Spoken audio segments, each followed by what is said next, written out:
বন্ধুরা, করমচা গাছে অনেক করমচা এসেছে, এখনো আসলে পাক ধরেনি। দেখি বাবা ক্যামেরাটা।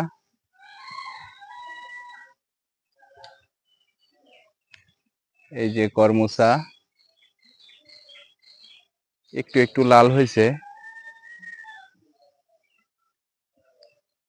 তারপরেও আমার বাড়িতে একটা দুষ্টু আছে, নিচ থেকে এসে বেরিয়ে বেরিয়ে পেরিয়ে নেয়। এই যে সেই দুষ্টুটা, ঠিক আছে, আমার ছোট বাবা।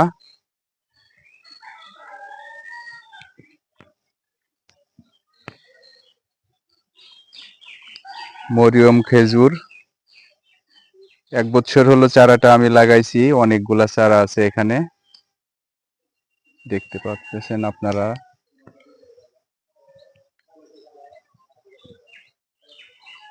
আমার বড় বাবা।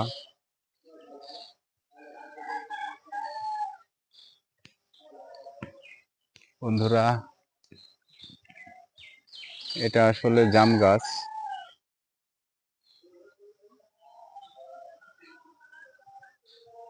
প্রচুর পরিমাণে জাম ছিল, অ্যাকচুয়ালি এখন নাই, কমে গেছে, অল্প কিছু দেখা যাচ্ছে।